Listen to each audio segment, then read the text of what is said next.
then it says, then the next step is to learn to witness the thoughts going on in your mental train.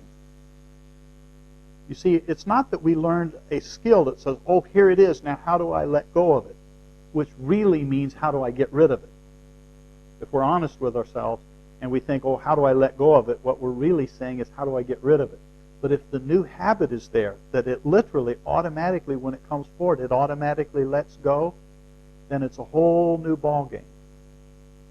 If we have a new trained habit, the habit being that when it comes, it goes. And when it comes, it goes. And when it comes, then it goes. And when it comes, it goes. Next, next, next. One after the other of those thoughts coming forward. If that has happened, let's go on with what he says. Then the next step is to learn to witness the thoughts going on in your mental train. Practicing, he says, Swamiji says, practicing and learning what? Practicing and learning to remain undisturbed, unaffected, and uninvolved. So the practice now becomes, I want this train of thoughts to come forward, because I have this new habit that when they come, they automatically let go. I don't automatically, my autopilot conditioned response is not that I grab onto it and worry about it or think about it, think about it, think about it. The new habit is it comes and it goes, and then another one comes and it goes, and another one comes and it goes. And now I'm witnessing all of them come and go and come and go and come and go and come and go, and I'm just witnessing all of them. Now the goal of the practice is different. I want them to come forward. And this is what we're saying with the thoughts. And this is where non-attachment really comes from. Non-attachment is not something we do by lying to ourselves, by saying, I'm not attached, I'm not attached, I'm not attached. It's just a big lie. We're totally attached, and that's important to see. That was back in that part in month number 2, where it was about adding that practice.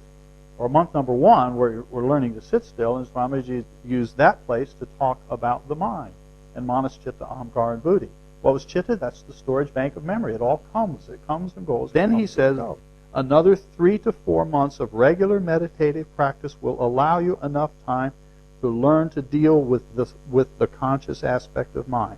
And that's the part we're just talking about here. All the other part of this section was leading up to this so that we can have the mind having a new habit. New habit being that if the autopilot conditioning, the default position of the program in here, is that when it comes, it lets go. It comes and it lets go. It's not that I have a technique now that says when it comes, okay, now I'm going to let go of it, which means get rid of it. I have a new habit pattern that it comes and it lets go. Some level of personality transformation occurs from that alone. That's what he's saying here. Then the next step is learn to witness the whole thing. And in that witnessing, we want the thoughts to come. It sounds completely backwards to what many of us think meditation is supposed to be about. Get rid of thoughts. And it's not. We want them to come. Why? So that we can intentionally ignore them. Intentionally give them no attention. And from that, I learned how to be undisturbed, unaffected, and uninvolved. And that's called non-attachment. Then I'm not having to force myself into saying I'm not attached, I'm not attached, I'm not. It isn't causing a problem. It's just literally not disturbing anymore. And increasingly we come to see, well, they're all just thoughts. And there's a virtually countless number of thoughts back there that can come forward. And even if it's only the top 10 that keep coming forward, even if it's only the top 10, we learn how to be undisturbed by them. Or the top 100.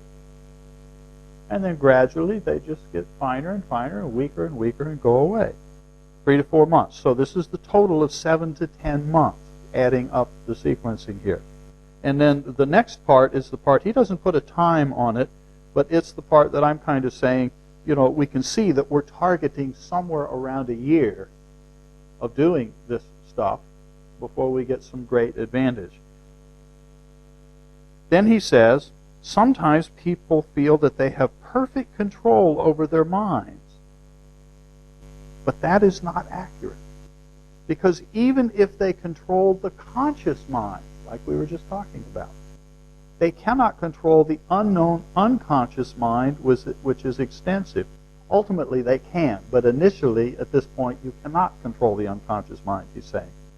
The unconscious is a vast reservoir of impressions resulting from our deeds, actions, desires, and emotions, including all of them from this life alone, if we believe there's no such thing as reincarnation. If we happen to know that we've been here before, then it's the accumulation of all of that over all those times sitting there in the storage. The unconscious is a vast reservoir of the impressions resulting from our deeds, actions, desires, and emotions. These latent, dormant levels of mind remain unknown to the aspirant, but not to the yogi. That's me saying. Even when the conscious mind has become seemingly calm,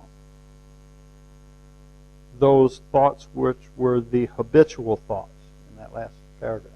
Remember we said the habitual thoughts are letting go automatically. Even when the conscious mind has become seemingly calm, a single impression, such as memory, which of course is specifically a memory, that arises from the unconscious can suddenly distort the mind, the surface of the mind, exactly the way that a pebble's splash can disturb the smooth surface of a lake.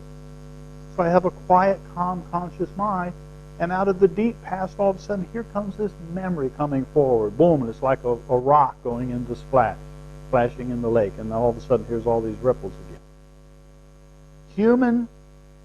Human emotion is an immense power which usually operates below the surface of the lake of mind, emotion, like a fish swimming underwater.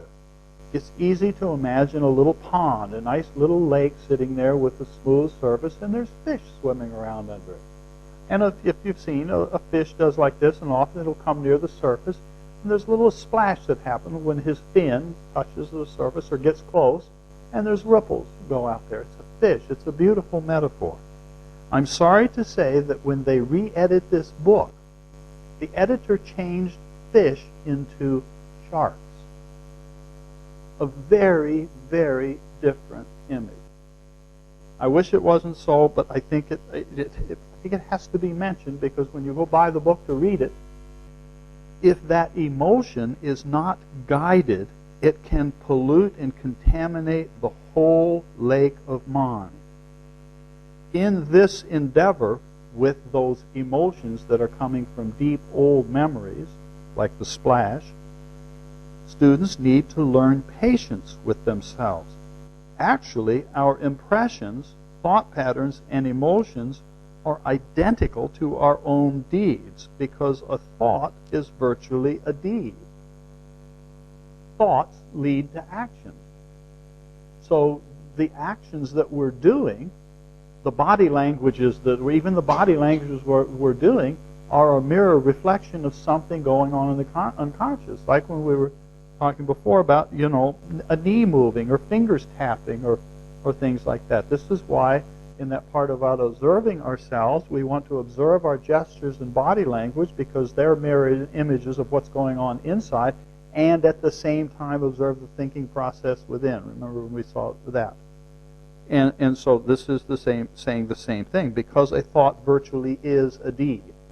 Deed is an action. So the deed as an action is an expression of the underlying thought that is occurring in the interplay of manas, chitta, ahamkara, and buddhi.